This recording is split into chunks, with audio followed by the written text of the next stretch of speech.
नमस्कार दोस्तों, एक बार फिर से स्वागत है आपका अपने यूट्यूब चैनल पे। तो जैसा कि मैंने आपसे बताया था, मैं सामयिक घटनाएं यानी कि करंट अफेयर के 2 दिन के जो प्रश्न होंगे, उनको मैं एक वीडियो में पूरा कवर करने की कोशिश करूंगा। और ये सभी कॉम्पिटिटिव एग्जाम के लिए बेहद महत्वपूर्ण प्रश्न होंगे करंट अफेयर्स के। तो आइए शुरू करते हैं, देखते हैं क्या है 20 और 21 तारीख के महत्वपूर्ण प्रश्न। तो चलिए शुरू करते हैं।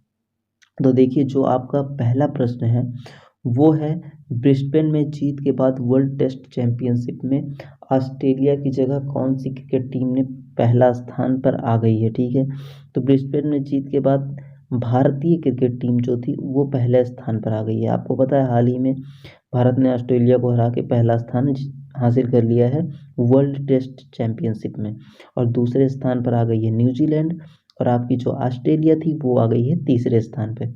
तो इसमें आपका जो ऑप्शन होगा कि वर्ल्ड टेस्ट चैंपियनशिप में पहले स्थान पर कौन है सी टीम है, तो वो है भारतीय क्रिकेट टीम। मतलब कि चौथा ऑप्शन आपका सही होगा। तो समझ गए आप। तो आइए देखते हैं अब क्या है आपका दूसरा प्रश्न। दूसरा प्रश्न जो है, इनमें से किसे अमेरिका की भावी महिला जिल बाइडेन की नीति निदेशक रूप में नियुक्त किया गया है। तो इसमें जो आपका ऑप्शन बी होगा, यानी कि माला अडिगा। समझ रहे हैं, माला अडिगा जो है वो जब बराक ओबामा 2012 में वहाँ के राष्ट्रपति थे, तो ये वहाँ पर जो अभियान चलाया था बराक ओबामा ने, उसमें भी सहयोग कर चुकी हैं, कार्य कर चुकी हैं। इनको भी हाल ही में बाइडेन नीति के निदेशक के रूप में नियुक्त किया गया है। तो आपका जो दूसरा ऑप्शन है वो सही है, माला अडिगा। तो आइए देखते हैं क्या है आपका तीसरा प्रश्न। प्रधानमंत्री नरेंद्र मोदी को हाल ही में किस मंदिर ट्रस्ट का अध्यक्ष चुना गया है। समझ रहे हैं आप। तो देखिए, प्रधानमंत्री नरेंद्र मोदी जी को सोमनाथ मंदिर ट्रस्ट चुना गया है। समझ रहे हैं आप। सोमनाथ मंदिर के ट्रस्ट जो है उनका अध्यक्ष चुना गया है। और ये ऐसा पद धारण करने वाले भारत के दूसरे प्रधानमंत्री हैं। इनके पहले सोमनाथ मंदिर का ट्रस्ट एक और प्रधानमंत्री जी को बनाया गया था, ये दूसरे प्रधानमंत्री। आइए देखते हैं क्या है अगला प्रश्न। भारत सरकार ने किस दिन को प्रतिवर्ष पराक्रम दिवस मनाए जाने की घोषणा की है। तो देखिए, जो भारत सरकार है उन्होंने 23 जनवरी को प्रतिवर्ष पराक्रम दिवस मनाए जाने की घोषणा की है, क्योंकि 23 जनवरी को ही आपका सुभाष चंद्र बोस जी की जयंती होती है। और सुभाष चंद्र बोस जी की जयंती के ही दिन जो है हर वर्ष पराक्रम दिवस अब मनाया जाएगा।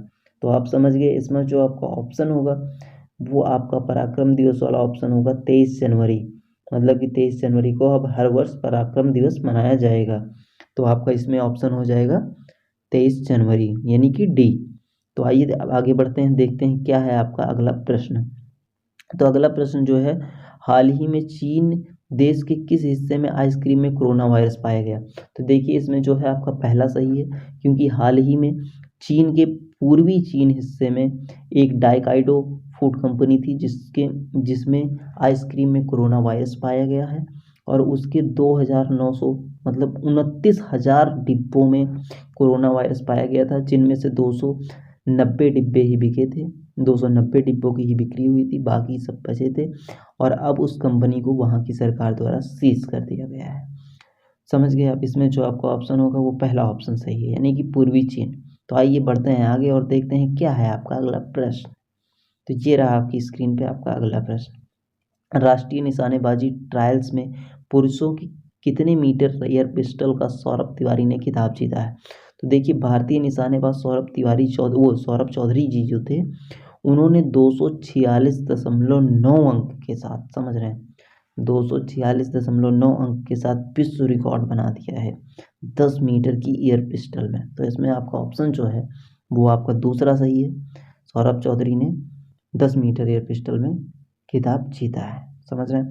तो आगे देखते हैं आपका क्या है अगला प्रश्न। इसमें आपका जो सही है वो दूसरा सही है।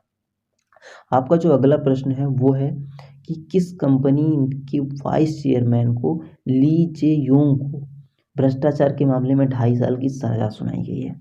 तो आपको मैं बता दूं, जो सैमसंग कंपनी है, सैमसंग कंपनी के जो वाइस चेयरमैन थे वो ली जे योंग थे। उनको भ्रष्टाचार का आरोपी पाया गया है और उनको वहाँ की सरकार द्वारा 2.5 साल की सजा सुनाई गई है। तो सैमसंग के जो वाइस चेयरमैन थे उनको अब 2.5 साल कारावास की सजा सुनाई गई है। वो 2.5 साल अब जेल में रहेंगे, क्योंकि वो भ्रष्टाचार के आरोपी पाए गए हैं। तो अब आइए देखते हैं क्या है आपका अगला प्रश्न। तो इस प्रश्न में जो था आपका आंसर वो था बी, यानी कि सैमसंग। तो आपका जो अगला प्रश्न है वो है, रिलायंस इंडस्ट्रीज लिमिटेड को पीछे छोड़कर कौन सी कंपनी हाल ही में मार्केट कैपिटलाइजेशन के लिहाज से भारत की सबसे बड़ी कंपनी बन गई है? तो जो टाटा कंसल्टेंसी सर्विसेज थी, उन्होंने रिलायंस कंपनी को पीछे छोड़कर पहला स्थान हासिल कर लिया है। और ये पहला स्थान किस क्षेत्र में हासिल किया है? मार्केटिंग कैपिटलाइजेशन के लिहाज से, समझ रहे हैं, मार्केट कैपिटलाइजेशन के हिसाब से भारत की जो पहली कंपनी है, वो बड़ी कंपनी है, वो है टाटा कंसल्टेंसी कंपनी। और अब आपकी जो दूसरे नंबर पर आ गई है वो है आपकी रिलायंस इंडस्ट्रीज लिमिटेड, जो कि अभी तक पहले स्थान पे थी। तो इस प्रश्न में आपका जो सही उत्तर है वो है ए, यानी कि टाटा कंसल्टेंसी सर्विसेज। तो आइए अब आगे बढ़ते हैं, देखते हैं क्या है आपका अगला प्रश्न। तो आपका अगला प्रश्न जो है, प्रधानमंत्री नरेंद्र मोदी ने हाल ही में अहमदाबाद मेट्रो परियोजना के कौन से चरण और सूरत मेट्रो रेलवे परियोजना की आधारशिला रखी है? तो जो अहमदाबाद मेट्रो परियोजना चालू की थी नरेंद्र मोदी जी ने, उसमें सूरत मेट्रो रेल परियोजना की जो आधारशिला रखी है, उसकी आधारशिला दूसरे चरण में रखी है। तो समझ रहे हैं, इसमें आपका जो सही ऑप्शन होगा वो होगा आपका दूसरा ऑप्शन, भी दूसरा और दूसरा चरण भी था। तो प्रधानमंत्री नरेंद्र मोदी जी ने अहमदाबाद मेट्रो परियोजना के तहत जो सूरत मेट्रो रेल परियोजना की आधारशिला रखी है, वो दूसरे चरण में रखी है। समझ गए आप? तो अब आइए देखते हैं आपका अगला प्रश्न क्या है। तो आपका अगला प्रश्न जो है, भारत के किस राज्य में 19 फरवरी को हर वर्ष त्रिपुरा कोक बोरोक दिवस मनाया जाता है? तो जो त्रिपुरा कोक बोरोक दिवस आप देख रहे हैं, आपको नाम से ही ऐसा लग रहा है त्रिपुरा, तो आपका दूसरा ऑप्शन सही होगा।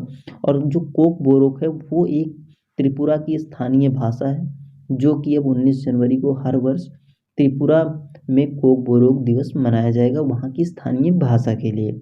तो आइए देखते हैं क्या है आपका अगला प्रश्न, जो कि है आखिरी।